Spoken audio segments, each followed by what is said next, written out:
Muito obrigado. Boa Vamos lá, noite, pessoal. Vamos alunos. começar, Camila? Vamos começar, professor. Boa noite, professor Augusto. Boa noite, alunos. Sejam todos bem-vindos à nossa terceira aula ao vivo de História Medieval. É um prazer estar aqui com vocês nessa noite. Eu sou a professora mediadora Camila Karimanostobix. Acompanharei essa aula aqui junto com vocês. E antes de darmos início aos conteúdos aqui junto com o professor Augusto, gostaria, de lembrar a todos que o prazo para a realização da atividade de estudo de História Medieval está encerrando, pessoal. Já estamos na terceira semana do módulo e estamos aí com um prazo bem curtinho para a realização da atividade de estudo 1, que se encerra domingo, dia 15 do 3. Então, se vocês ainda não realizaram, aproveitem o fim de semana e mãos à obra, não é mesmo, pessoal? Vamos já colocar em dia essa atividade e também aproveitar aí para estudar os conteúdos da disciplina de História Medieval. Além disso, iniciamos aí nesse início de semana, dia 9 do 3, na última segunda-feira, a Semana de Conhecimentos Gerais. Então, se vocês ainda não olharam ali o ambiente virtual de aprendizagem de vocês, acessem o estúdio e ali na aba palestras, nivelamentos, e outros ambientes, vocês têm acesso à Semana de Conhecimentos Gerais do módulo 51 2026. Então, como de praxe, essa Semana de Conhecimentos Gerais é um evento institucional, que propõe aí um amplo conhecimento acadêmico aos nossos alunos e também garante aí, se vocês assistirem as 3 palestras, as horas complementares também, que servem para aprovação aí no seu curso de licenciatura em História, Você precisa cumprir as ACs ao longo do curso. E a Semana de Conhecimentos Gerais, as palestras da Semana de Conhecimentos Gerais são provenientes aí também para adquirirem essas horas, tá joia, pessoal? Inclusive, a atividade de estudo da Semana de Conhecimentos Gerais também garante um ponto, caso vocês realizem até um ponto na média de ambas as disciplinas do módulo 51. Então, é muito importante que realizem. O prazo para a realização dessa atividade, assistirem também as palestras, vai até o dia 12 de abril. Então, tem um prazo mais estendido para que vocês se organizem e participem desse evento, que propõe esse conhecimento amplo aí, na graduação de vocês, tá joia? E, sem mais delongas aqui, sem tomar muito tempo do professor Augusto, mais uma vez, boa noite, pessoal. Boa noite, professor. Sejam muito bem-vindos. Iniciaremos agora os conteúdos de História Medieval. Inclusive, professor, já fazendo um adendo aqui, as câmeras estão liberadas para que os nossos alunos participem com as câmeras liberadas, se forem aí, do interesse de vocês. Não é obrigatório, mas a gente já deixa esse convite para que vocês participem aqui conosco, Faça desse momento esse ambiente realmente de sala de aula, que é a proposta aqui da Unicesumar. Mais uma vez aqui, uma ótima noite, eu deixo vocês à vontade, participem do chat, estou acompanhando pelos bastidores. Professor, até logo. Muito obrigado. Boa noite, Camila. Boa noite, pessoal. Tudo bem com vocês? Gostaria de iniciar a minha aula agradecendo, a Camila, professora que sempre trabalha comigo na disciplina, sempre um prazer. Agradecer ao nosso coordenador, o professor Eduardo, aí, que trabalha arduamente para poder trazer o melhor conteúdo para vocês, pessoal, um curso de qualidade. Tá bom? A todos que estão presentes aqui. E lembre que o meu agradecimento ele é maior para quem liga a câmera, Olha aí, a Juliana trouxe até uma outra espectadora aí, Ju. Depois você manda o nome dela aí no chat, se você quiser abrir aí o áudio, tá? Muito bem-vinda. A Sara tá por aqui, a Sara tava aula passada. A Nicole, eu não lembro do rostinho. Talvez ela estivesse sem câmera, né, Nicole? Você tava aula passada? Não? Então bem-vinda, Nicole. O Jobert já é meu amigo já. O Jobert conversou bastante semana passada, né, Jobert? Bem-vindo aí, meu querido também. Sejam muito bem-vindos. O Eric estava também, o Eric tá ligando e desligando a câmera, hein? Vamos ligando aí, pessoal. Vamos conversar com o professor. Olha aí, Felipe Santiago tá por aqui. Teve gente que eu não consegui nem ver a aula passada, hein? Hoje eu vou tentar falar com todo mundo aí que tiver de câmera ligada. Temos tema novo. Hoje eu tô de bigode também, ó. Tá vendo? Vamos lá, pessoal. Vamos falar um pouco mais sobre Idade Média, esse tema tão interessante. Eu tô esperando o nome aí que a Juliana vai mandar pra gente, ela achando que eu vou esquecer, não vou não. Ó, a Cristina estava aqui a aula passada. Boa noite, Cristina, tudo bem com você? Prazer ter você aqui novamente, Cristina. O Paolo tá por aqui também, hein? Boa noite, Paolo. Joelma tá tentando ligar a câmera aí também. O Michael tava aula passada também, hein? Vamos ver quem mais que está aparecendo. Vamos dando as boas noites aí, pessoal. Vamos conversando com o professor. Lembrem-se que essa é a ideia da aula ao vivo, tá, pessoal? Se nós não tivermos essa interação, se nós não tivermos essa troca, ela perde um pouco o sentido, né? A Unicesumar já inovou, buscou fazer uma aula ao vivo mais longa, né? As nossas aulas ao vivo eram de 50 minutos, agora a gente pode ir até aí 1h20, 1h30, né? Para a gente poder conversar, para a gente poder trocar essas ideias. Então é fundamental que vocês façam essa troca com o professor, que vocês participem. E ligando a câmera, pessoal, é uma forma de se comprometer, tá? A gente sabe que é difícil, muitos de vocês chegaram do trabalho agora, tem gente que nem jantou. Eu também não jantei, né, pessoal? Sai do emprego, vai pro outro, aquela loucura. Depois daqui eu tenho aula também. E, gente, vamos que vamos, tá? Então, dessa forma a gente se comprometer, buscando sempre um melhor aprendizado aí. Ó, Fernanda. Boa noite, Fernanda. Paulo chegou agora, meu amigo Paulo. Tá aí. Show de bola. Então tá bom, pessoal, já estou com a minha tela cheia de pessoas aqui, então vou começar a falar com vocês aí. Vamos lá então, gente. Vocês estão conseguindo ver o meu slide? Todo mundo consegue ver aí? Tranquilo? Show de bola. Então vamos para a aula de hoje. Inclusive, né, gente, antes de começar, vamos parabenizar, né, a todos vocês que saíram do trabalho agora, chegaram correndo em casa, não tomou nem banho, entrou na aula às 7 horas da noite, né? A gente sabe que não é fácil. Mas estamos aí sempre nesse processo de melhoria, né, pessoal? A gente não pode parar, a gente está sempre buscando. Então, parabéns aí para todos os nossos alunos que se sacrificam diariamente na busca pelo conhecimento. Bom, então vamos para a nossa aula 3 de História Medieval, um tema que eu tanto amo aí, né, e da qual estudei por tantos anos, continuo estudando. Vamos falar de aula 3. E olha só aqui, Jobert, já tenho aqui o indicativo da nossa aula, hein? Quem consegue adivinhar qual que vai ser aí o tema da nossa aula hoje? Vamos ver aí o primeiro que consegue colocar no chat. Ó, o Mike falou que é correria mesmo, hein? Luiz Breno, boa noite, Luiz. Vamos ver quem mais está conectado aqui. Cristina, já falei com ela. A Fernanda também está por aqui. Muito bem. Alguém consegue adivinhar, pessoal? Qual que é o tema da aula de hoje? Adivinhar não, né? Dá um palpite aí baseado na imagem. Islã. Ó, o Felipe Santiago Damer, o meu aluno aí, que também estudou na UFPR. Foi na UFPR que você falou, né, Damer? Se eu não esqueço. Muito bem, bem-vindo aí, Felipe, novamente, tá? Então vamos falar um pouquinho, pessoal, sobre o Islã. Deixa eu perguntar uma coisa para vocês. Vocês acham que é propício a gente falar de Islã hoje ou não? É um tema atual ou não?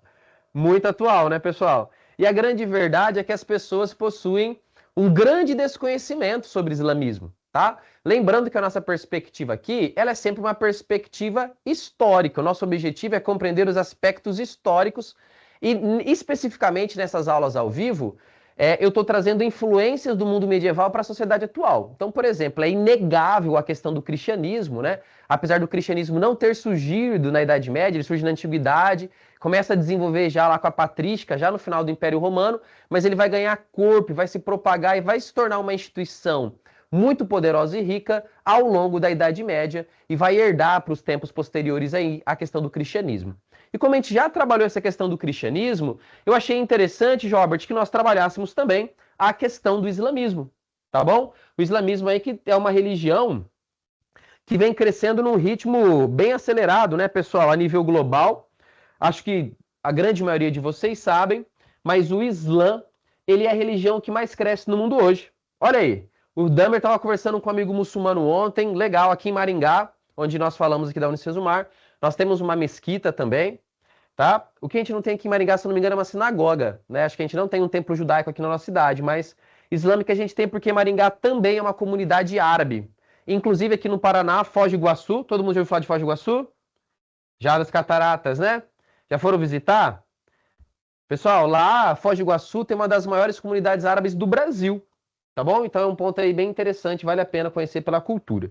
Mas o Islã, enquanto religião, é a que mais cresce no mundo hoje, tá bom? Lá em 2015, né, o Centro de Pesquisa Pew, aqui, ó, falou que o número de muçulmanos era de 1,6 bilhões, mas que se continuar... Ó o Maico aí, chegou agora. Boa noite, Maico. Mas que se continuasse nessa forma aí, o número ultrapassaria o cristianismo em 2050. Alguns dados, pessoal, alguns números mais atualizados, já dizem que vai ser preciso 2070 para poder alcançar ou ultrapassar o cristianismo, ok? Porque o cristianismo é a religião com maior número aí de seguidores, né? Lembrando, a Maria Cristina já veio, hein? Para Foz do Iguaçu. É muito bonito, pessoal. Eu levei muitos anos para ir. Eu moro aqui pertinho. Perto assim, uns 400 quilômetros, 500 quilômetros, eu acho, de até Foz do Iguaçu. Mas eu fui conhecer, já tinha mais de 30 anos já. Tinha ido para o Marrocos, não tinha ido para Foz do Iguaçu. Me arrependi, muito bonito, vale a pena mesmo. O pessoal vem do mundo todo. Bom, então o islamismo ele vem, né, pessoal, nessa entoada, nesse crescimento bastante considerável ao longo dos últimos anos, tá? Só para vocês entenderem, pessoal, esse crescimento do Islã, ele é devido principalmente à taxa de natalidade. Os islâmicos, eles tendem a ter uma taxa de natalidade muito mais alta do que as pessoas de outras religiões. Então, é por isso que tem sido de uma forma muito rápida, né? Mas vai levar ainda alguns anos para poder se tornar com o maior número de seguidores, porque vamos supor, enquanto um cristão, né, ou uma pessoa com outra religião tem cerca de 1 a 2 filhos, aqui ficou parecendo meio filho, né? Não ficou bom. Deixa eu apagar.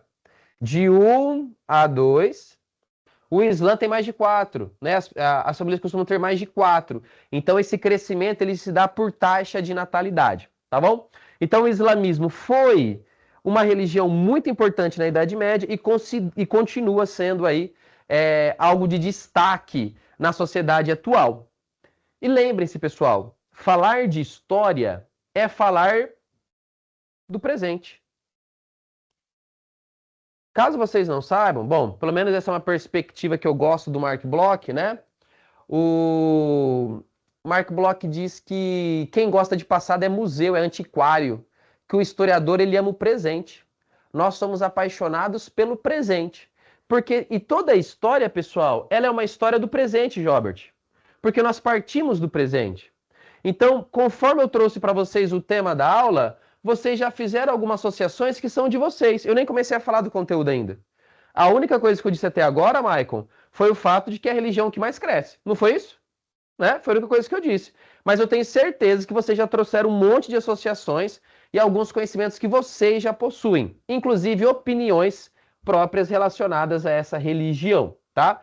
Lembrando que Islã, pessoal, islamismo é uma religião, ok? E o islamismo surge, a gente vai ver, na Península Árabe. Por isso que o povo árabe está atrelado a essa questão islâmica, mas não é a mesma coisa, tá? Você pode ter árabes que são cristãos, assim como você tem islâmicos que não são árabes. Entende a diferença? Cuidado, tá? Para vocês não confundirem. Tinha 2 pregados muçulmanos na Itália. Olha só. Legal, Paulo. Paulo morou na Itália já, então. Paulo é uma pessoa que já viveu bastante, hein, Paulo? Você quer influenciar, ok? Existem principalmente 2 vertentes do Islã. Isso, tem os sunitas, tem os xiitas, e ainda tem uma terceira via, né? Quem vai achar primeiro aí essa terceira via que também é famosa aí no Islã ao redor do mundo, mas são principalmente, né, os sunitas e xiitas. Olha aí, o Damer não perde tempo não, hein, esse meu aluno. Show de bola, Damer. Bom, então vamos lá, pessoal. Vamos falar do islamismo que surge na Idade Média, de como ele se desenvolveu e de quais foram aí as suas influências. Beleza? Deixa eu ver se não chegou mais ninguém aqui nas câmeras depois, porque senão... Tá, show de bola. Gente, seguinte, vamos lá. Deixa eu passar aqui o slide. Vamos falar um pouquinho sobre o nascimento do Islã. Vamos lá. Gente, o Islã, ele é uma religião, então, tá? Que vai ressurgir na região da Península Árabe. Ups, perdão. Península Árabe. Todo mundo sabe onde fica no mapa a Península Árabe? Sim? Para quem não sabe, vim para ajudar. Olha só. Trouxe um mapa que não faz mal para ninguém, né, pessoal? Um mapinha. Então, ó, Itália, que geralmente as pessoas têm como referência, a botinha no mapa. Península Balcânica, Grécia. Aqui nós temos a atual cidade de Istambul, mas que no período medieval nós chamamos de Constantinopla. E que antes de Constantinopla se chamava Bizâncio, a cidade de Bizâncio. Tem um papel fundamental na história medieval. Isso aqui é a região que nós chamamos de Palestina, sim? E essa península aqui, ó, pessoal, é a Península Árabe, ok? Uma península, então, é uma parte territorial que é cercada em 3 lados por água. Bom, então, hoje, na Península Árabe, nós temos países como o Emirados Árabes, o Iêmen, né, Bahrein. Bom, hoje está todo mundo sabendo bem quais são os países que compõem, porque nós estamos tendo um conflito nessa região nesse exato momento, né? Então, tem países que nem aparecem aqui nesse mapa, por enquanto, né? Mas nós temos aqui o conflito hoje, principalmente entre o Irã com os Estados Unidos e também aqui a participação de Israel, que é esse pedacinho no mapa aqui, pessoal. Mas, a princípio, o que eu quero que vocês se lembrem é a Península Árabe aqui. Bom, vai chegar um momento, pessoal, que os árabes se tornarão um grande império, tá bom? Quando chegar lá por volta do século IX, século X, os árabes vão formar um império bem considerável. Deixa eu mostrar para vocês, acho que faz sentido eu já mostrar. Ó, essa região aqui mais escura foi a região que, quando Maomé morreu, ele já havia consolidado, ok? Já era território da religião islâmica aqui, ó. Após Maomé, vai surgir o que nós chamamos de califado ortodoxo, ok? Nós teremos de 3 a 4 califas ortodoxos e eles serão responsáveis por conquistar essa parte em salmão aqui, estão vendo? Tá? Então nós temos uma grande ampliação já do Império Árabe. E posteriormente, em outros califados, nós vamos ter a expansão agora aqui, ó. Chega então até as portas da Índia, tá vendo, pessoal? Até, na verdade, chega até a Índia porque chegou até o Paquistão e o Paquistão não existia no período, né? O Paquistão ele vai surgir por volta aí da década de 50 do século 20, quando os ingleses aceitarem o Tratado de Libertação da Índia e tudo mais do período colonial do século 19, né? Neocolonial. E essa região aqui do norte da África, juntamente com a Península Ibérica. Eu preciso que vocês se lembrem disso, ok? Os muçulmanos conquistaram parte da Europa. Que parte foi essa? A Península Ibérica. Por isso que existe tanta influência da cultura árabe, da língua árabe, no português, na cultura portuguesa, na língua portuguesa, na cultura espanhola. Você vai ter autores aí, sociólogos brasileiros, dizendo que um dos motivos para os portugueses se identificarem com o padrão de beleza das mulheres indígenas era justamente pelo fato de que a indígena ela lembrava em algumas características dessa mulher do norte da África, porque os países da Espanha e de Portugal foram colonizados por esses chamados mouros da época, que se tornaram islâmicos e invadiram a Península Ibérica, que hoje é Portugal e Espanha. Sabiam disso, pessoal? Tá? Por isso nós temos tantas influências.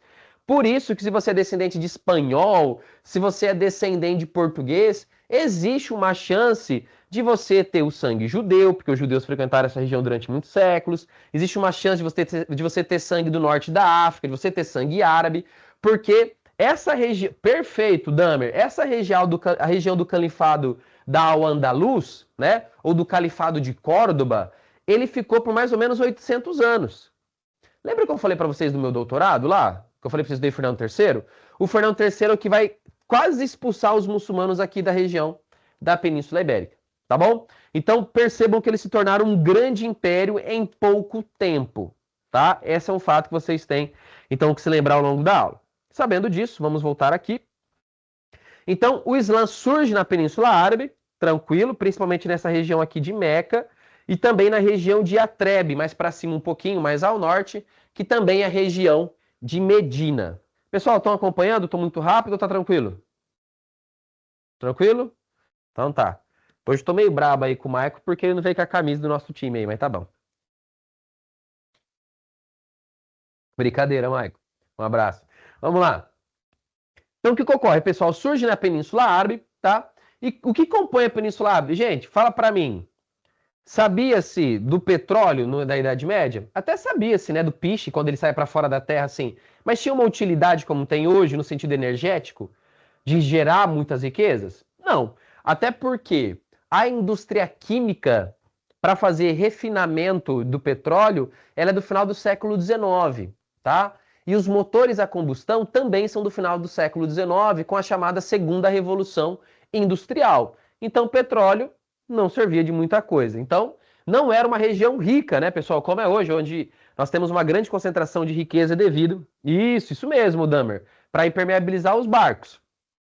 E o que ocorre? É uma região, pessoal, que tem extensos desertos.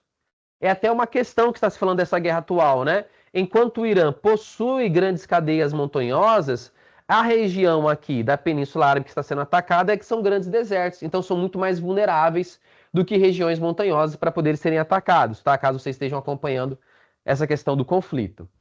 Era uma região, então, de desertos, e nesses desertos viviam as chamadas tribos nômades, né, consideradas pagãs, chamados beduínos, que possuíam o seu próprio panteão de deuses. Possuíam a sua própria cultura religiosa. Um dia que eu quiser um debate aqui na sala, eu vou perguntar para vocês se a religião é algo imanente do ser humano ou se ela é construída culturalmente. E já, já falo para vocês que existe lei historiográfica para defender os dois lados, tá bom? Durante alguns anos eu fui o professor de História das Religiões aqui da universidade. Depois eu abracei a Idade Média aqui e não soltei mais. Mas olha só, pessoal. Por que isso é importante? Porque entender que o primeiro povo que vai desenvolver o islamismo é um povo nômade que vive em deserto, isso já traz uma característica de um povo que tem uma capacidade de lidar com o sofrimento muito grande. Vocês entendem o que eu quero dizer? Então são povos que, quando entrarem em combate, são povos que vão, assim, realmente levar grandes desafios para os seus inimigos. Um exemplo disso, os mongóis, né? Os mongóis, quando invadiram... Deixa eu trocar um pouco a tela para conversar com as outras pessoas. Os mongóis, pessoal, quando eles invadiram, né, chegaram até as portas da Europa aí, né, mas invadiram a Palestina e tudo mais, existia uma dificuldade muito grande de lutar com os mongóis, justamente porque eram pessoas aí, eram soldados, Vanderlei, muito duros, assim, eram pessoas acostumadas com esse embate, com esse sofrimento, tá bom? Bom, então os árabes, eles tinham essa característica, beleza? Então eles eram muito duros. É uma região, pessoal, onde a água é um fator essencial, inclusive, né? Estão se falando que na guerra atual... Pessoal, vocês se importam de eu fazendo essas intervenções sobre o momento atual? Tudo bem? Tranquilo? Acho que é interessante para a gente poder ir comparando aí. Então, o que ocorre aqui, Nicole? Hoje, ainda assim, a grande... se eu não me engano, mais de 400% da água consumida na região da Península Árabe a mais do que a região tem capacidade de fornecer. Então eles precisam da importação de água, eles precisam da dessalinização de água e tudo mais. Olha o João por aí, boa noite, João. E agora a questão da água ela é um fator essencial para o conflito que está acontecendo, né? Acredite que os próximos ataques aí de ambos os lados podem ser em abastecimento de água, pode ser em reservatórios de água, tá? Imaginei o que não vai virar a região, pessoal. Bom, então a água é uma questão importante. E onde que nós temos água no deserto, pessoal? Exatamente, Damer, exatamente. Onde que tem água no deserto? Como que é o nome, Sara, dos lugares que tem água no deserto? Essa é fácil, hein, gente? Boa, Jorbert, aê! Principalmente os oásis, galera. Todo mundo sabe o que é oásis? Todo mundo já viu aquele filme, né? O cara tá no meio do deserto, de repente ele olha assim um lugar verdinho, cheio de palmeira, de tâmara, e tem água naquela região. Se tem água, tem vida. Então, um ponto importante para nossa aula de hoje. Os senhores árabes, senhores da guerra árabe, que controlavam os oásis no meio do deserto, também dominavam rotas de comércio. Vocês concordam? Ó, meu amigo Johnson aí, tava com saudade, hein, Johnson? Que bom que você veio, hein, meu querido? Show de bola. Então, então o que ocorre, gente? Lençóis freáticos, isso mesmo. Então, o que ocorre? Essa questão do oásis vai ser importante daqui a pouco, porque Maomé vai focar nas conquistas, né, no acordo com esses senhores donos de oásis, porque dessa forma ele vai conseguir dominar a rota comercial, tá bom? Na época, antes mesmo do islamismo surgir, pessoal, eles passavam por maus bocados, porque o Islã vai surgir com Maomé no século 7 depois de Cristo. Gente, aluno meu não vai sair por aí falando que o islamismo é anterior ao cristianismo, hein? Por favor. O islamismo vem 7 séculos depois de Cristo, tá bom? Ele é posterior, tanto é que nós temos no Corão livros que falam sobre Maria e Jesus Cristo, certo? Sabiam disso ou não? Fala-se. No Corão fala-se de Jesus e de Maria, tá bom? Então, lá do século 7 depois de Cristo. E nesse período ali, anterior inclusive, a Península Árabe, ela era pressionada por dois grandes impérios. Pelo Império Persa, que hoje vocês conhecem como Irã, ok? O Império Sassânida, né? O Sassanida. E também vai ter um império aqui, ó, que era o Império Bizantino, que é o chamado Império Romano do Oriente. Então ela vivia entre esses dois impérios e pressionadas por esses dois impérios. Isso quer dizer que quando o Islã se levantar, no século, principalmente no século 8, 7 para o 8, ele vai ter que enfrentar o Império Persa e o Império Romano. Inclusive, o Império Romano do Oriente, que tomava várias regiões aqui, né? Ele vai ser conquistado por um povo islâmico que serão os turcos otomanos. Já ouviram falar dos turcos otomanos? Tá? Curiosidade, pessoal, para vocês. Os turcos não são da Turquia. Ixi, o professor surtou agora, ficou doido, tá? As análises mostram que o povo turco vem dessas regiões das planícies turco-mongóis. E foram povos que foram empurrados devido a invasões de outros povos como os mongóis, até se estabelecerem nessa região que chamam Turquia. Mas originalmente eles viriam lá das grandes planícies turco-mongóis. Essa informação quente, hein? Essa aí pouca gente sabia. Mas vamos lá. Show de bola, pessoal. Então o Islã surge nessa região pressionada por grandes impérios, uma região difícil de viver, uma região que tem necessidade de água. E em 570 vai nascer o principal nome, né, o grande nome, o criador do islamismo, né, o principal profeta do Islã, Muhammad. Ok? Vocês não vão encontrar a palavra Maomé fora do Brasil. Assim como vocês não vão encontrar a palavra Alcorão. Vocês vão encontrar a palavra Corão. Tá? Até no próprio inglês você vai ver lá o Corão. Né? Então, mas enfim, em português nós chamamos de Maomé, o certo aqui é Muhammad, né? Então, não vou pronunciar o nome inteiro, pessoal, porque não falo árabe. Gostaria muito, já tentei aprender, inclusive, um pouco, mas tem que ter uma grande dedicação, tá? Então, Maomé surge em 570 e ele tem uma origem... Olha aí, o Paulo trazendo informações. Show de bola, Paulo. De origem humilde, ok? Maomé trabalhou como condutor de caravanas. Todo mundo já assistiu desenho aí, né? Ou filmes que tem aquele monte de camelo ou de dromedário no meio do deserto, né? E eles ficam levando lá os saquinhos em cima das costas lá, fazendo o comércio. São as grandes caravanas que atravessam o deserto. Então, Maomé era um cara que tinha conhecimento de rotas comerciais. Era alguém que tinha relações comerciais, que tinham esses contatos que serão importantes para o posterior crescimento da religião. Bom, ele com 40 anos, pessoal, começou a ter visão... Olha o nome do anjo. Com o anjo Gabriel. Onde vocês já ouviram falar de Gabriel? Gabriel é famoso pelo quê? Não saber isso aqui, gente, vai ficar feio, hein? Gabriel é famoso pelo quê? Ah, o anjo que visitou Maria. Muito bem, Jobert. Né? Gabriel é famoso por ser o anjo da anunciação. Não é isso? Então, o anjo não, né? Gabriel ele vai entrar aí na hierarquia dos arcanjos, beleza? Mas a gente não vai entrar em hierarquia celestial aqui porque não é o caso, tá bom? Mas para quem gosta, vale a pena estudar aí. É uma coisa bem complexa e interessante. Mas olha só. Então, o anjo Gabriel, que é o anjo anunciador, né? O mensageiro, vem conversar com Maomé. E ele vai anunciar para Maomé o quê? Há um só Deus, Alá, e um só profeta, Muhammad, Maomé. Pessoal, cuidado. Não é que o Islã não vai ter outros profetas, tá? Mas é que Maomé se considera como o profeta que trouxe a verdadeira religião. Beleza? Que, para a opinião dos islâmicos, é a verdadeira religião.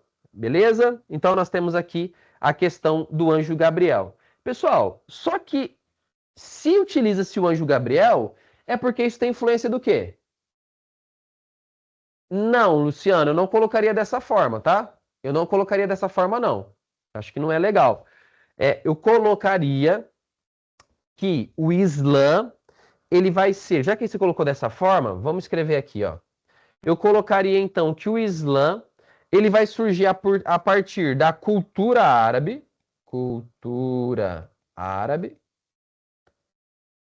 das tradições árabes, por exemplo, ainda hoje, isso, Damer, ainda hoje existe a importância da Pedra Negra. Já viram falar, pessoal, da Pedra Negra no mundo islâmico, né?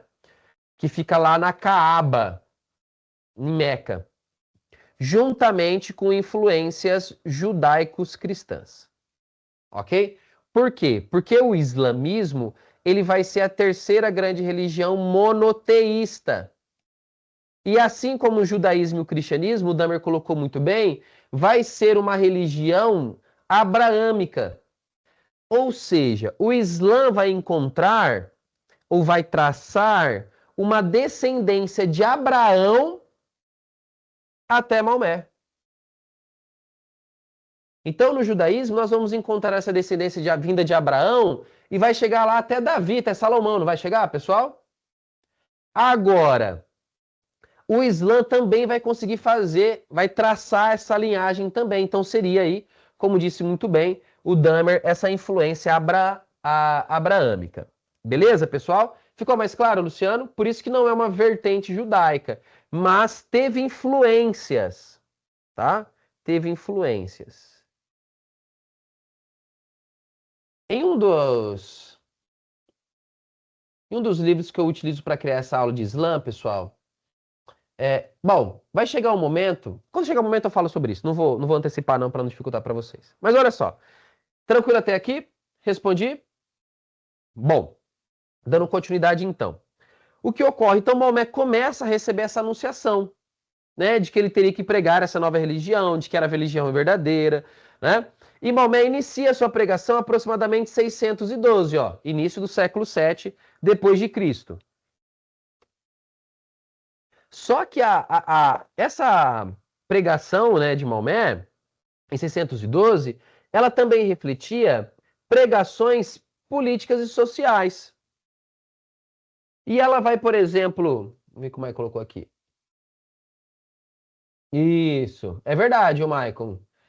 Quando os islâmicos vão fazer sua oração, a tendência é de que eles se direcionem para Meca. Então, por exemplo, se você for. Ó, Wesley, boa noite, Wesley. Se você for em uma mesquita, é, a, a direção que você reza já é a direção para Meca, já é feito direcionada para aquele local já, tá? Então as pessoas vão ter mais ou menos uma noção de onde fica, beleza? Bom, então o que ocorre? O Maomé, quando inicia, ele tem essa preocupação política e social, que vai ser muito importante. O Maomé, pessoal, ele vai ter, ao longo do desenvolvimento aí do islamismo enquanto ele está vivo, ele vai falar muito da importância da união do povo árabe. Uma vez unido, o povo árabe seria imbatível, e foi o que realmente se mostrou. Toda vez que o mundo árabe se unia, eles conseguiram expandir muito bem. O Damer falou aí, né, do Califado de Córdoba, da Al-Andalus, que era a região dominada pelos islâmicos aqui na região da Espanha e de Portugal. Eu estudei muitos anos, né, a Espanha muçulmana. E toda vez que os muçulmanos eles se fragmentavam, os cristãos conseguiam avançar, Johnson.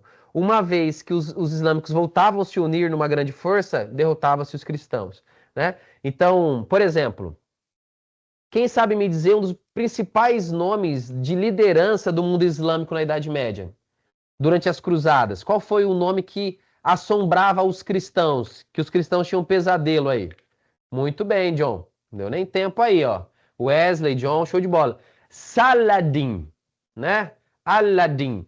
E o pessoal tremia de ouvir o nome de Saladino. Por que Saladino se tornou tão poderoso? Saladino, então, vai dominar essa região aqui, né, pessoal, também da Palestina. Inclusive da Síria, vai ter problema com a Síria. Enfim, justamente porque ele conseguiu unificar as tribos islâmicas novamente. Ok? Que tinham passado, inclusive, com um problema muito grande com os mongóis. Ou vai passar, né? Um problema muito grande com os mongóis no século XIII. Bom, então a importância de unificar esse povo árabe. Não se esqueçam que eles viviam entre a pressão do Império Persa e a pressão do Império Bizantino. Legal. Show de bola. O judaísmo e o cristianismo não correspondiam às crenças religiosas das tribos politeístas, tá? Por isso que foi uma junção desses valores judaicos cristãs com a cultura árabe. Acho que ficou bem claro isso já, tá bom? Então, as pregações de Maomé, a princípio, tinham esse objetivo de restaurar os antigos valores, né? Pautada na igualdade, no amor, além de oferecer uma resposta aos anseios da sociedade árabe. Então, era a partir desse discurso que ele buscava unificar. Porque quando você tinha aqui a Península Árabe, você tinha vários povos brigando entre si, várias tribos, vários grupos brigando entre si. O Maomé acaba com isso. O Maomé, nas suas pregações iniciais, ele vai falar da importância da união desses países, tá? Desses países não, me perdoem, da união dessas tribos. E é isso que será realizado. E esse vai ser um grande feito realizado por ele. Uma das ideias do islamismo é justamente de que os povos árabes têm que se manter unidos, devem lutar unidos, ok? Bom, então olha só, as visões de Maomé vão revelar a ele que o seu destino era reunir os árabes sobre a égide do Islã. Para quem não sabe, a palavra Islã, ela significa submissão, submeter-se. Então, o islâmico é o que se submete, tá bom? É uma ideia de submissão. Exemplo simples, né? Um islâmico reza de joelho, sempre, não é? Porque você se submete a Deus. A ideia de submissão é uma ideia muito forte dentro do islamismo. Beleza? Bom, aqueles que seriam Maomé, seguissem Maomé, seriam chamados de Muslim, né? De Muslim ou de muçulmano, que é aquele que significa o que se submete inteiro por Alá. Gente, a palavra Alá no árabe, existe uma questão interessante dentro do islamismo da cultura árabe. Por exemplo, você, não sei sua religião, mas se você acredita em Deus, vamos pegar uma questão de linguagem, tá? A palavra Deus, ela sofre flexão verbal, não sofre? Tanto de gênero, existe a palavra deusa, sim? E também no aumentativo e diminutivo. Você tem um deusão, você tem um deusinho. Não existe isso, pessoal. A língua permite isso, né? No árabe não há essa permissão de flexão da palavra Alá. Ok? Alá é Deus e é a palavra que utiliza. Pessoal, eu já vi estudo mostrando que o judeu, a língua hebreia antiga, em algumas passagens, vai chamar Yahvé de Alá também, tá? Então, assim, pessoal, é muita coisa, né? Bom, você pode fazer suas próprias pesquisas, não precisa acreditar em tudo que o professor fala, tá? Mas existe essa ideia também. Porque lembrem-se, são religiões abraâmicas, então elas partem da mesma ideia de Deus. Sim, é o mesmo Deus. Ok? Só que eles pensam o final diferente, o meio de se chegar a isso diferente. E, inclusive, pessoal, a questão do Islã é tão forte na Península Árabe que quando surgiu o Grande Império Árabe aqui, ó, o Grande Império Muçulmano, e surgiram universidades muito boas, né, como por exemplo aqui na Síria, e eles começam a estudar a língua árabe, eles começam a desenvolver melhor a língua árabe, eles vão fazer a língua árabe, pessoal, eles vão desenvolver a gramática árabe, Cristina, pensando no árabe do Corão. O que isso quer dizer? Isso quer dizer que quando o anjo Gabriel anunciou a Maomé, ele anunciou em árabe, porque Maomé falava árabe, certo? Em teoria, o árabe que foi pronunciado por Gabriel, a língua que foi pronunciada, ela seria a mesma hoje. Óbvio que existem diferenças aí de alguns sotaques das regiões, mas a teoria, pessoal, é de que não haja mudança na forma como o árabe é pronunciado. Por isso que a língua árabe, ela vai criar uma série de símbolos que vocês podem encontrar em cima das palavras, uma série de marcações que são marcações sonoras. De qual vogal ou consoante você tem que esticar, qual que ela é curta, tá? Justamente para que seja reproduzido assim como foi reproduzido anteriormente. Então, por exemplo, Paulo, se a gente pegar eu não sei muito de italiano, né? Mas se a gente pegar o português hoje, o português que eu falo aqui, e o português que os portugueses falavam 200 anos atrás, já é diferente, sim? A sonoridade já vai ser muito diferente. A ideia é que o árabe, que essa sonoridade não haja essa mudança. Isso é como eles levam a sério, tá bom? Legal, Damer. Mas depois você dá uma pesquisada nisso, tá, Damer? Dessa questão do Alá aí, que parece que tem alguns registros que mostram isso também no mundo judaico. Mas obrigado pela sua contribuição, né? Inclusive, teve um outro vídeo do cara falando sobre a pronúncia de Yahvé, né? A... Para quem não sabe, a escrita de Yahvé, ela é feita apenas com vogais, né? Na língua judaica, seria mais ou menos isso, né? E aí a pronúncia seria alguma coisa como, né? Porque não tomar o nome de Deus em vão, vem da cultura judaica, da religião judaica, então você não tem um nome. Como é que eu explico isso para vocês? Que é dito dessa forma, né? É quase impronunciável, nesse sentido mesmo, Vanderleia, né? Então há quem fale que é dessa questão da respiração, né? Do jeito que sai a respiração também. Tá? Mas aí, pessoal, é questão linguística. É que eu gosto muito da questão linguística, tá? Eu acho que a linguagem é uma das melhores formas de a gente compreender o ser humano, porque nós aprendemos e representamos o mundo via linguagem. Por isso, vocês, enquanto historiadores, têm que tomar cuidado com a linguagem de vocês, têm que tomar cuidado com os conceitos que vocês utilizam, porque é nossa ferramenta de trabalho. Ok? Nós trabalhamos. Então, por exemplo, eu acho errado um historiador que utiliza o termo evolução para falar de ser humano em século XX. Ah, não, mas é que essa sociedade está evoluindo aí. Não, tem nada evoluindo, tá? Ela está desenvolvendo, ela está transformando. Evolução é um conceito da biologia, ok? A gente não vai usar um conceito da biologia. Eu acabei de falar para vocês nas aulas anteriores que o animal é o mesmo. A gente não é o mesmo animal de 1000 anos atrás?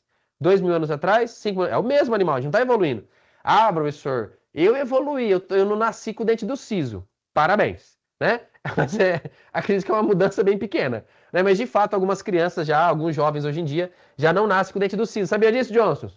Tem uma galera já vindo sem dente do siso já, porque não utiliza mais. Mas a gente tem que tomar cuidado com esses conceitos, tá bom? Para a gente não cair em algumas pegadinhas. Usar conceitos de outras áreas no mundo das humanidades, da sociedade, é, é muito perigoso. E gerou vários eventos terríveis para a humanidade. Por exemplo, o darwinismo social. Tá bom? Então tem que tomar esse cuidado aí, pessoal. Voltando aqui, então, a essa questão do Islã.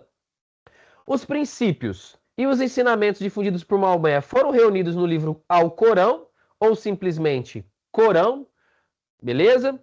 E a essência baseava-se na construção de uma sociedade pautada nos princípios da compaixão e da igualdade.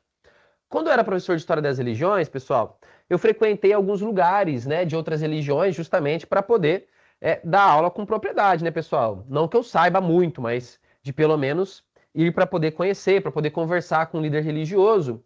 E um dos líderes religiosos, fui no templo budista. Tem uma entrevista, para quem gosta, gente, eu posso passar para vocês porque eu fiz aqui pela Unicesumar. Se você entrar no YouTube, deixa eu pesquisar. Eu tenho uma entrevista de mais de 1 hora com um monge aqui, um monge budista aqui de Maringá. Pessoal, é bem legal. É bem legal também, tá? É uma das pessoas mais inteligentes que eu conversei na vida, esse monge especificamente. Assim, eu ficava maravilhado de conversar com ele. Vamos ver se eu coloco aqui budismo. Na época não era nem Unicesumar, eu acho, era Sesumar. Eu sou antigo de casa já. Deixa eu ver se por meu nome aparece. Se eu não achar aqui, pessoal, eu mando para vocês na eu procuro e semana que vem eu mando, mas nem eu tenho salvo, eu deveria ter salvo isso, porque é muito legal essa entrevista. Mas enfim, e eu fui também na mesquita, tá? E aí eu dei uma sorte danada que quando eu fui na mesquita, tinha um grupo de ensinamento islâmico itinerante de São Paulo que estava pregando ou estava ensinando aqui em Maringá. E aí um dos rapazes que ensinavam se dispôs a sentar e conversar comigo ali por mais de 1 hora, então conseguiu me ensinar alguns preceitos bem interessantes. E aí quando você acompanha a cerimônia, na cerimônia específica que eu fui, se falava-se muito da compaixão com o irmão. E aí, no dia, o líder lá, né? Me fugiu o nome agora. Mas vocês vão colocar aí rapidinho, né? Ele disse que não era apenas o irmão muçulmano, eram todos os irmãos, de todas as religiões, de todos os lugares, né? Então, existe uma diferença muito grande, porque existe um preconceito muito grande contra os islãs também, né, pessoal? E a gente tem que tomar cuidado com isso, beleza? Eu já cheguei numa turma uma vez, no começo da minha carreira, e aí eu estava falando com os meus alunos, e os meus alunos falaram assim: Falei, pessoal, a gente vai trabalhar Islã. O que vocês sabem sobre o Islã? Aí um aluno falou assim, professor, eu sei que são terroristas. Eu falei, quem que falou isso para vocês? Aí um aluno falou assim, uma professora. Então, assim, existe muito preconceito em relação à religião, tá? A gente tem que tomar cuidado com esses preconceitos aí que existem, pessoal. Existem bilhões de muçulmanos no mundo aí, tá? E a grande maior parte deles vão pregar esses aspectos que nós estamos colocando aqui hoje. Bom, o que ocorre? Maomé, pessoal, ele então começa esse processo de conversão do mundo árabe, tá? E depois de converter a sua família, que vai ser a primeira a ser convertida, Maomé passou a pregar o Islã em Meca. Só que tem um problema. Aqui em Meca, quando ele começa... Maomé, ele vem de uma família, né? A região de Meca era dominada por uma família que era a família dos Coraixitas. Beleza? E o que ocorre?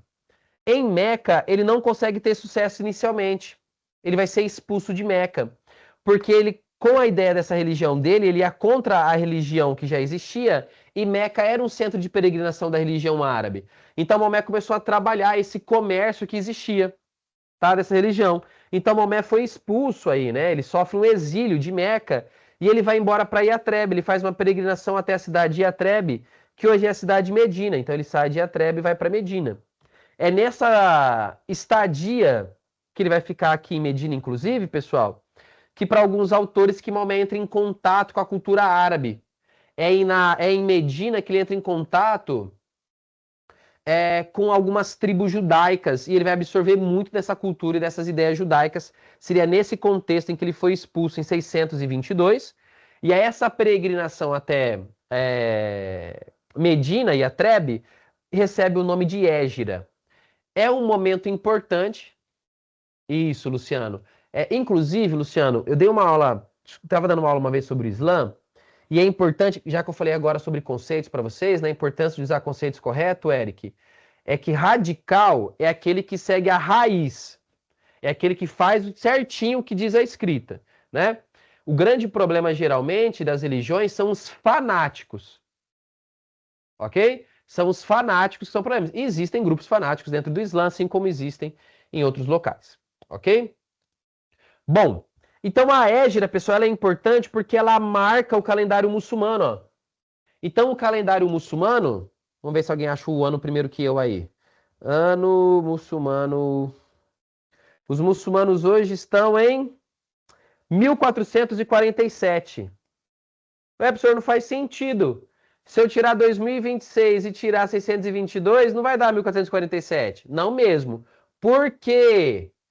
Porque o calendário muçulmano é um calendário lunar. Ok? É um calendário lunar. Muito bem, então a Égira marca, Maomé vai para Medina, passa um tempo em Medina, e aqui ele consegue articular muito bem o seu poder, tá? Maomé vai começar a converter famílias muito importantes dos chamados oásis que eu falei para vocês.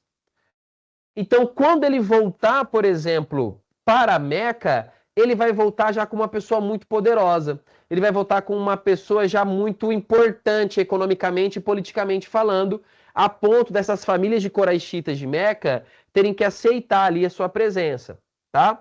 Então, Maomé começa esse processo de conversão, passa uma dominação dessas rotas comerciais, inclusive com essas famílias de Coraixitas. Ô, Michael, eu vou te responder, tá? Mas eu vou esperar chegar aqui, ó, nesses 5 pilares, tá bom? Se eu não falar, você me lembra que eu quero responder essa pergunta aqui. Mas falando dos pilares, a gente fala sobre isso, tá bom? Não vou deixar você sem resposta, não, pode ficar tranquilo. E aí, o que ocorre? Domina essas rotas comerciais. E aí, gente, sim, o Islã, Ô, Aristeu, boa noite. O Islã, ele vai desenvolver o conceito da jihad, que a gente falou na aula passada, inclusive, não falamos? Jihad. Ou você vai encontrar com J, jihad. A jihad, ela é sim o conceito de guerra santa.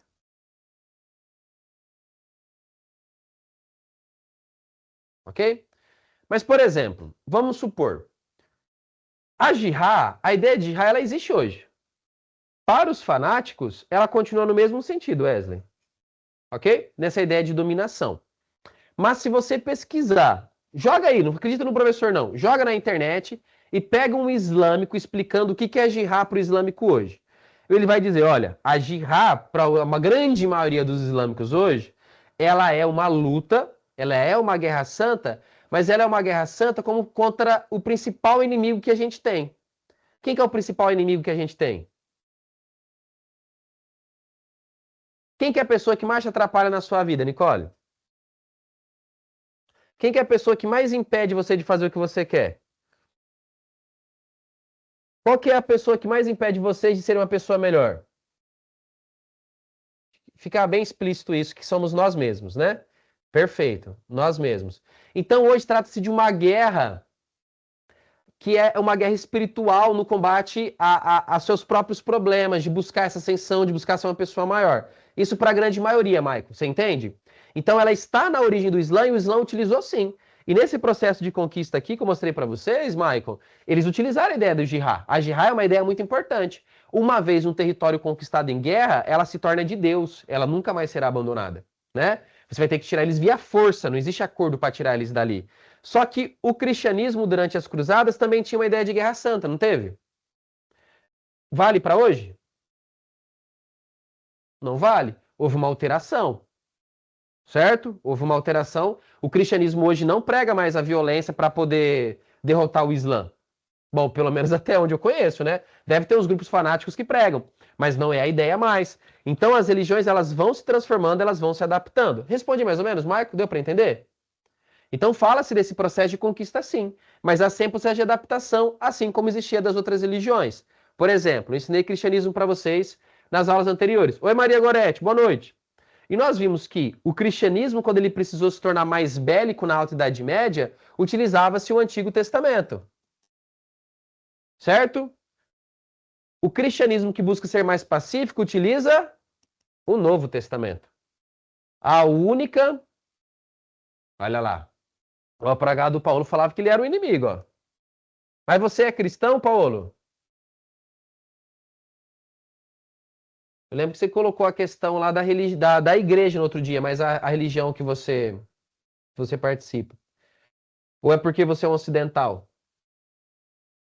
Enfim, enquanto o Paulo escreve aí, então, pessoal, existe sim essa questão, tá? Foi colocada no início da religião.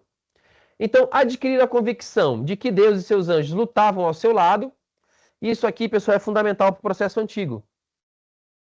Dá diferença você acreditar que Deus está lutando do seu lado? Dá diferença acreditar nisso?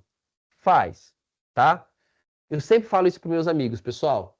Vamos pegar um outro exemplo para a gente não ficar nesse. Vamos pegar o exemplo dos vikings. Todo mundo ouviu falar dos vikings, né? Pessoal, para os vikings, a guerra é meio que sagrada, assim. Você morrer em guerra era algo maravilhoso, beleza? Um cristão, pessoal, ele já começava perdendo. Porque quando ele chegava no campo de batalha, Johnson, ele não quer morrer. Por mais que o paraíso seja prometido para ele, né? E o que ocorre? O viking, ele quer estar ali, ele quer morrer naquele campo de batalha. Então, mentalmente, ele já sai na frente. Quando eu fiz artes marciais por alguns anos, pessoal, e aí tinha um rapaz que lutava com a gente, ele quase não treinava. Ele era de outra arte marcial, e ele treinava de vez em quando, ele fazia jiu-jitsu, ele treinava jiu-jitsu de vez em quando. Só que ele ia para os campeonatos, e ele ia muito bem. Aí um dia eu tava conversando com ele, eu falei, meu, qual que é o rolo, né, velho? Você quase não treina. Ele era do Muay Thai. Você quase não treina jiu-jitsu, chega nos campeonatos, você vai bem. Ele olhou pra mim e falou assim, Augustão, quando eu entro no tatame, eu entro pra matar outra pessoa. Ali eu me toquei que, tipo, quando ele entrava no tatame, ele já tinha uma vantagem mental muito grande, porque ele já estava disposto a tudo. Vocês entendem a diferença? Do que alguém que entra pra competir. Um Viking que entra disposto a ir pra Valhalla, que o conflito leva ele pra Valhalla, ele já tá mentalmente em vantagem. Por isso, Michael, que o conceito de jihad e uma ideia de guerra santa dá essa vantagem. Não à toa que o cristianismo vai desenvolver o mesmo conceito de guerra santa, porque era necessário. Eu trabalhei isso no meu mestrado para quem tiver interesse em ler. E, inclusive, Michael, eu falo um pouco disso que você está perguntando aqui, tá? Da presença que existe. Eu posso passar para você o texto depois. Na verdade, se você jogar na internet, dissertação Augusto Moretti, deixa eu ver se acha aqui. Aparece, tá? Se você escrever dissertação Augusto Moretti com 2 T's e aparece a minha dissertação de mestrado aí. E lá eu falo dessa questão do jihad no passado e hoje. Tá bom? Existem maiores restrições. Vontade dentro fala do campo de batalhas, cruzadas. Isso, Maria Goretti. A aula começou às 7. Nós estamos aí encaminhando para os próximos minutos. Isso, Nicole. Muito bem. Então, continuando, gente. Bom, nesse momento do conflito, a doutrina do profeta tomou sua forma final, né? Inicia-se a expansão do islamismo para a Meca, a chamada Qibla. Agora, ele é alguém poderoso, é alguém que domina o comércio, tá? E criou-se uma relação entre Maomé e Abraão, né? Com uma descendência direta, então, de Abraão, assim como os judeus, os cristãos e agora os muçulmanos. Maomé, a partir de 629, então, volta para Meca em peregrinação e ele é aceito. Em 630, Maomé recebe a cidade de Meca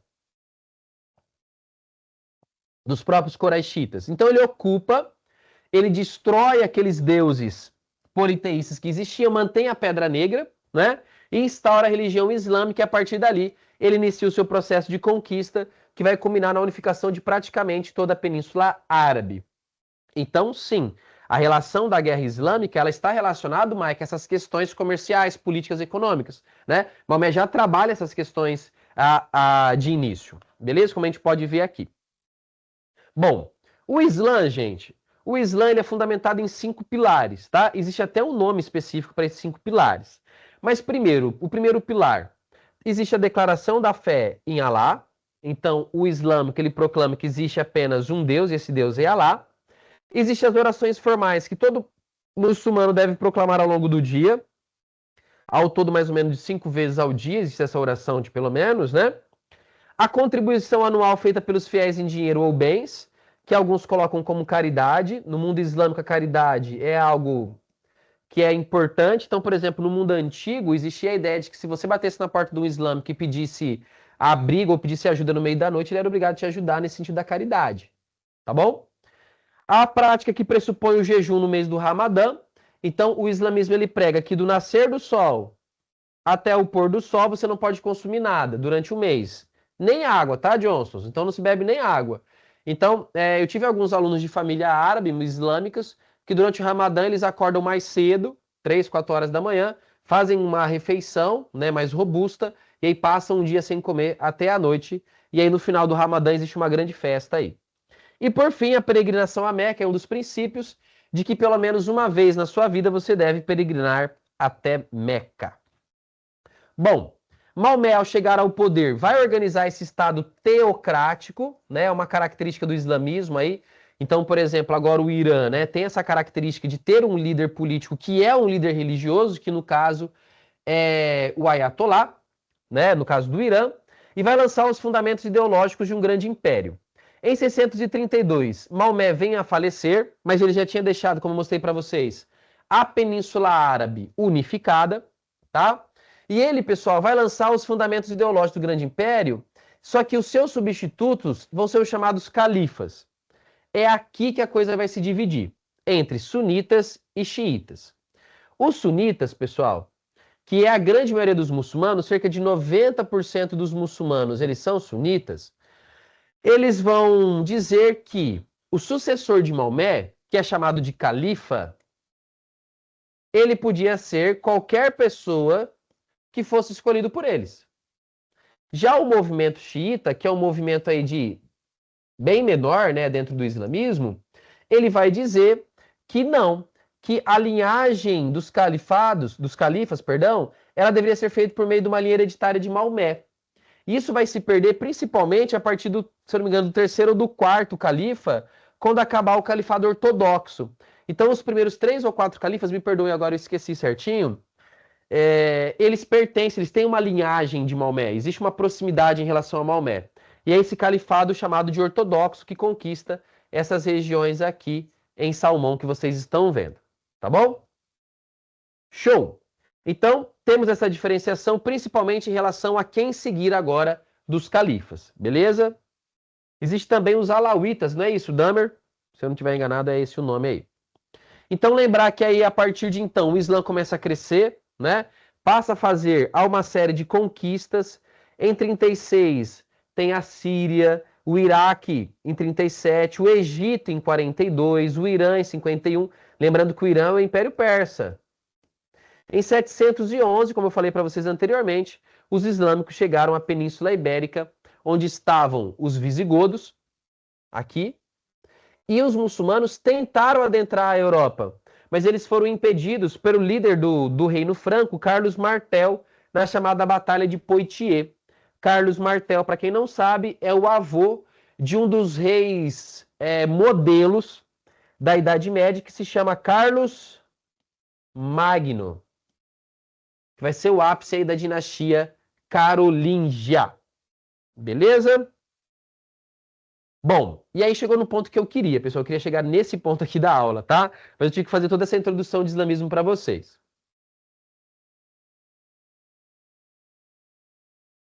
Bom, gente, existe esse professor aqui da filosofia, Eduardo Bittar, e tem esse artigo que eu trabalhava para poder falar de Aristóteles na Idade Média, que chama Averroes, né, e Ibn Rushd, a recepção de Aristóteles no mundo medieval. Eu falei para vocês semana passada, gente, de que... Vamos lá. Deixa eu ver aqui esse outro mapa aqui, se ajuda mais. O que ocorre, pessoal? Quando o Império Romano do Ocidente cai, nós temos uma divisão mais ou menos assim, né? Nós vamos ter o Império Romano do Ocidente, nós vamos ter o Império Romano do Oriente. Aqui no Império Romano do Ocidente, nós vamos ter a formação, por exemplo, do Grande Império Carolíngio, liderado por Carlos Magno. Aqui no Oriente, nós vamos ter o Império Bizantino. Ok. Só que, gente, aqui na Europa, formou-se os chamados reinos germânicos. O reino visigodo, o reino ostrogodo, aqui na região da Grã-Bretanha, né? Vai ter a região dos normandos, dos ângulos, dos saxões. Os vikings vão estar quietinhos aqui até pelo menos o século IX, quando eles iniciarem as suas invasões, tá? Só que a filosofia aristotélica, ela se perdeu nesse contexto. Na Europa Ocidental, Juliana, o aristotelismo se perdeu. E como o islamismo estava vivendo o seu período de ouro, a partir do século IX e século X, os islâmicos faziam o quê? Os islâmicos tinham se tornado um grande império, tá? E eles passam a valorizar muito o conhecimento. Então, eu até falei para vocês em aulas anteriores, né, que as pessoas mais bem-sucedidas vão ser aquelas que trabalham com conhecimento. Então, pessoas que fossem até a Grécia e pegassem documentos antigos e fizessem a tradução, recebiam o salário do seu trabalho em ouro, o peso do seu trabalho em ouro. E vai ter um árabe, um islâmico, nascido aqui na região da Al-Andalus, chamado Averroes. Averroes, pessoal, era um muçulmano que pegou Aristóteles, que estava presente na cultura árabe, porque os árabes foram atrás de Aristóteles, e ele traduziu Aristóteles aqui na Península Ibérica. E ao traduzir Aristóteles na Península Ibérica, os cristãos entraram em contato. Nós vamos ter grandes escolas de tradutores na Península Ibérica medieval, como, por exemplo, a Escola de Toledo. E aí o cristianismo, Cristina, volta a entrar em contato com Aristóteles, que é uma das bases da filosofia e da sociedade ocidental, a base da nossa ética, tá? Olha aí, o Damer respondeu você, Marco, aí por mim aí, ó. Olha lá, branca não tem ligação com o sangue Maomé, mas se usa turbante preto, ligação com o Maomé. Interessante. Obrigadão aí, Damer. Bom, que ocorre? Então, pessoal, foi os árabes que trouxeram Aristóteles de volta. E, pessoal, isso é um fato, assim, bem importante, tá? A volta do aristotelismo para a Europa é bem importante, porque quando Aristóteles volta para a Europa, ele vai entrar em contato com o cristianismo. E aí vai surgir aquele movimento que eu falei na aula passada. Quem lembra qual que é o nome? O movimento cristão que se utiliza do Aristóteles para poder explicar a religião, liderado por Tomás de Aquino. Muito bom. A escolástica, John. Isso, Johnson. Muito bom. A escolástica.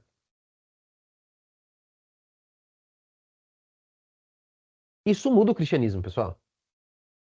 Isso muda o cristianismo para sempre, tá? Então a volta de Aristóteles foi muito importante, tá? Então o mundo oriental despertou-se para o interesse pela filosofia, tá? Inclusive estudaram Ptolomeu, Arquimedes, Hipócrates, Aristóteles, Platão. Gente, o poder está no conhecimento. Isso já está muito claro, tá? E olha que louco, Maico. A gente vive numa sociedade que tem acesso à informação total. E parece uma sociedade que tem perdido a capacidade de conhecer, né? De gerar conhecimento.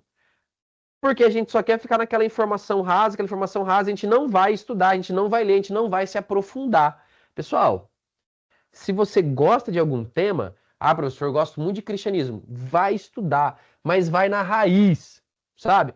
Então, se você tem uma religião, tá, minha religião foi criada por fulano de tal, beleza, lê os livros dele, legal. Quem que influenciou ele? Fulano de tal, lê os livros fulano de tal. Quem que influenciou esse fulano? Lê o ciclano. Vocês entendem ou não? Para você entender a profundidade das coisas, pessoal. Beleza? As escolas, então, perdão, principalmente por parte dos sírios, a escola de Hunay, né? E nós temos outros nomes fora Averroes, como, por exemplo, Avicena.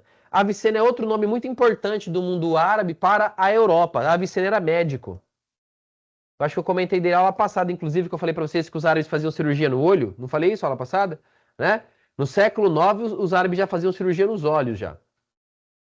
Bom, as escolas sitiavam pela intermediária pelas quais o pensamento grego chegou aos árabes e por meio dos árabes vai chegar até o ocidente cristão. Então foi graças a eles que ocorreu a conservação e interpretação, a disseminação e transmissão do helenismo, que é essa fusão da cultura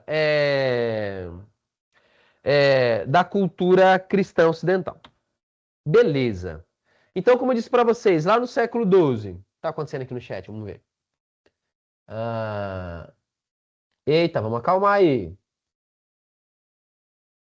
No cristianismo a Bíblia é a raiz do conhecimento de Cristo, mas existe a teologia, que existe a forma como você interpreta. E a teologia é importante para as religiões. Caso contrário, você não precisava ir na igreja, porque a igreja ela vai transmitir essas ideias, não é isso? Para algumas pessoas, pelo menos, né? Tem gente que acredita que não precisa ir na igreja também. O Nome da Rosa é muito bom, Paulo. Muito bom mesmo, né? A Perca de Aristóteles na Europa, né? É excelente esse filme, Paulo. Parabéns. Pessoal, fica aí de tarefa aí para vocês, final de semana, assistir aí com o marido, com a esposa, com a namorada, tá? Fala O Nome da Rosa, um filme do Humberto Eco, é muito bom, gente. Não sei se tem na Netflix, não. Foi um parecido também que aconteceu durante o Império Alexandre. Isso, é esse helenismo mesmo, John. É esse helenismo mesmo, tá? Show de bola. Então, que horas são? Estamos quase acabando, pessoal. Aguenta aí. O Aristóteles então, foi resgatado por essa escola de Toledo, né, por essa escola dos árabes, principalmente por Averroes. Acho que vocês já entenderam bem essa ideia aí. Posso continuar. Cadê meu mouse? Bom, Averroes não foi o pioneiro na introdução de Aristóteles no mundo árabe, mas sim o seu grande difusor. Inclusive, pessoal, o Averroes chegou a ser perseguido dentro do próprio Islã. Acreditam nisso ou não? Porque o que o aristotelismo ele vai fazer, né? Ele vai pregar muito essa ideia do uso da razão. Então, a ideia de colocar o aristotelismo dentro da religião é você racionalizar o processo. Então, por exemplo, Tomás de Aquino, que é um dos grandes nomes da igreja cristã, principalmente da igreja católica. O Tomás de Aquino ele passa a inserir o aristotelismo e ele passa a fazer uma análise pelo silogismo aristotélico. Então, quando você pega a Suma Teológica, o Tomás de Aquino ele utiliza do aristotelismo para compreender o próprio cristianismo, trazendo uma maior racionalidade para o processo. E quando o Averroes começou a trazer uma maior racionalidade para o processo islâmico, ele foi perseguido, inclusive, por um tempo. Né? Mas aí qual que é a ideia? A ideia é que eles vão colocar, se Deus dá o acesso à razão, cabe o ser humano buscar a razão para buscar a Deus também, porque a razão também seria algo de Deus, né? E aí, pessoal, o debate é gigantesco, né? Obviamente que o debate ele vai correr solto, tá bom? Tranquilo, então ele ajudou a difundir aqui. Pode-se afirmar que Averroes desenvolveu o aristotelismo, ele conferiu o estatuto fortemente sistemático de um estudo sistemático de Aristóteles. Por exemplo, pessoal, você pode ler Aristóteles de qualquer jeito? Pode. Você vai entender a profundidade de Aristóteles? Não. Se você não saber sobre platonismo, Se você não souber sobre como Platão pensa a filosofia, você vai entender as críticas que Aristóteles começa a fazer já no começo do Ética Nicômaco? Não. Por isso que eu falo, estude em profundidade, porque existem muitos debates. Então, por exemplo, para o cristianismo, Santo Agostinho vai ser muito importante para você entender algumas coisas. Mas você tem que ler esses caras. Tá? Bom, ok. De um lado, pessoal, esse neo-aristotelismo criado por Averroes, né? Vai ser um dos mais, ele vai se tornar um dos mais importantes filósofos árabes para o mundo ocidental, em oposição a Avicena, que eu falei para vocês, que o Avicena faz a retomada do platonismo, né? Ele é neoplatônico. Então, por exemplo, no cristianismo, a gente sabe que Santo Agostinho de Hipona, ele é neoplatônico. E Tomás de Aquino na escolástica, ele vai ser aristotélico, neo-aristotélico, né? Isso, Paulo, isso mesmo, essa que é a ideia do filme, legal. Bom, Avicena retomou. Bom, Averroes. Vamos lá, porque o tempo está curto aqui, pessoal. Eu estou decidindo aqui o que eu falo para vocês ou não. Então é compreender o que Averroes, tá? Faz essa retomada do aristotelismo, repensa questões islâmicas a partir dessa questão racional de aristotélica, e esse repensar pelo modo aristotélico de pensar o mundo, né? Isso muda também o cristianismo. Beleza? Então vocês têm que levar aí isso em consideração. Show de bola. Para fechar a nossa aula, eu tenho uma questão aqui para vocês, porque a gente está na terceira aula, a gente não fez nenhuma pergunta ainda, nenhuma questão. Eu vou fazer agora com vocês. Topam? Vamos lá? Sem pesquisar, hein? Agora é hora de interpretar, é hora da gente usar os nossos conhecimentos. Vamos lá. Texto 1. Sem Maomé, Carlos Magno seria inconcebível. Falei dos dois hoje, hein? Tanto de Carlos Magno e Maomé. A antiga unidade mediterrânea foi quebrada. O Mediterrâneo tornou-se um lago muçulmano. O comércio entre o Ocidente e o Oriente cessou. Foi esse golpe que destruiu a Antiguidade e deu início à Idade Média. Essa é uma opinião do historiador chamado Henri Pirenne, que escreveu um livro chamado Maomé a Carlos Magno. Ok? Esse é o texto 1. Texto 2. Aí já é um texto do Jacques Legoff, que eu já falei para vocês aqui lá na primeira aula, que não dá para falar de Idade Média sem Jacques Legoff, né, gente? No seu livro A Civilização do Ocidente Medieval, Legoff vai dizer: a tese de Henri Pirenne sobre o fim do mundo antigo e início da Idade Média despertou grandes debates. Ou seja, essa opinião aqui, pessoal, ela não é 100% entre os historiadores. Para muitos historiadores, a ruptura da unidade mediterrânea, que ele coloca aqui, não foi tão brusca, nem tão completa como o Henri Pirenne está falando aqui, ó.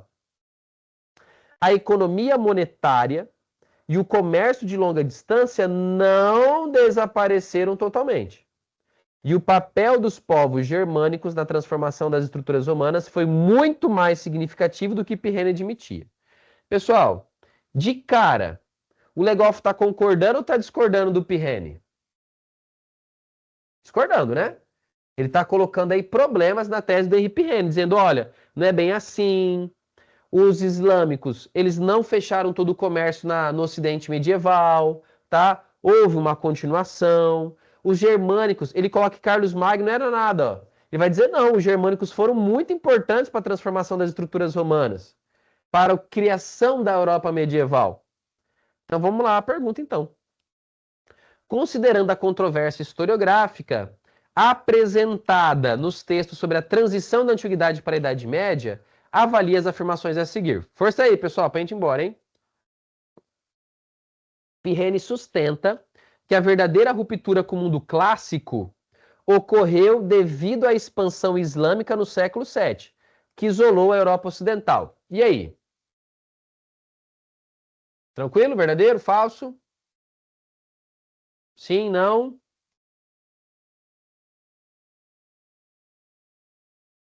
Vou ler de novo, ó. Pirenne sustenta que a verdadeira ruptura com o mundo clássico ocorreu devido à expansão islâmica no século VII, que isolou a Europa Ocidental. Foi isso que o Pirenne falou aqui, ó. A antiga unidade mediterrânea foi quebrada. O Mediterrâneo tornou-se o lago muçulmano e o comércio entre Ocidente e Oriente cessou. Então, de fato, parece que a Europa Ocidental foi isolada graças à ação do Islã. Concordam comigo ou não? Sim? 2. Legoff critica a visão de Pirene. Legal. Parece certo. Enfatizando... Pessoal, quando a gente faz questões de humanas, gente, questões de história são muito difíceis, tá? Fiquem tranquilos, é isso mesmo. Tá? Eu falo para meus alunos, quando vai fazer vestibular, então, olha, fica tranquilo. Lê sempre parte por parte. Então, li primeiro, ó, Legoff critica a visão de Pirene. Já é uma informação. Analisa lá primeiro. Concordo. Ok. Enfatizando que as transformações sociais e econômicas do período medieval também resultaram dos processos internos do mundo romano e germânico. É exatamente isso que ele disse, não é? Ó, o povo germânico transformou a estrutura romana. Então, essa também é uma afirmativa verdadeira. Concordam? Todos concordam? Então, ó, se a gente sabe que a 2 está certa, não pode ser a A, não pode ser a B, não pode ser a D. A 1 a gente falou que está certo, então não pode ser a D. O único que sobra pra gente aqui é a C e a E. Então vamos ler. Tem que fazer essas eliminações, gente. Vamos para 3. Ambos os autores concordam que o comércio do mar Mediterrâneo foi totalmente interrompido. Verdadeiro ou falso? Falso, né? O legal fala aqui, ó. Não houve a ruptura completa. Isso ficou claro no texto, foi dado. Então a 3 está errada. Resposta correta, letra C. Muito difícil, gente? Será que eu acertei? Vamos ver. Ah, letra C. Certo, pessoal? Gente, ficou alguma dúvida que eu não respondi, que se perdeu aqui no chat? Para a gente poder encerrar. Não esqueça de votar em enquete, tá, pessoal? Por favor. O pessoal acertou aí, letra C. Muito bom. Acho que é isso, né, professora Camila?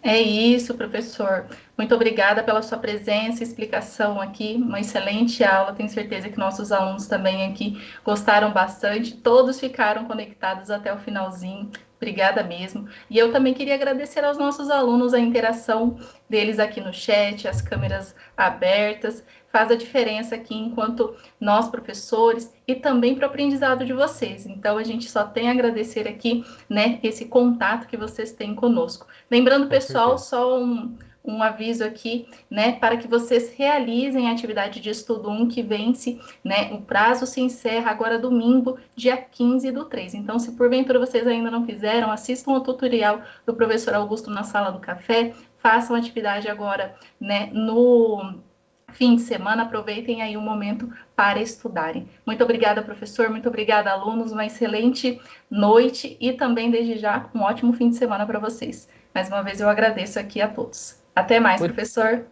Muito obrigado, pessoal. Um abraço, Camila. Gente, semana que vem é a última aula, hein? Não pode perder, tá bom? Um forte abraço. Brigadão para quem ligou a câmera, me ajudou muito, tá, pessoal? Um forte abraço, a gente se vê semana que vem. Tchau, tchau.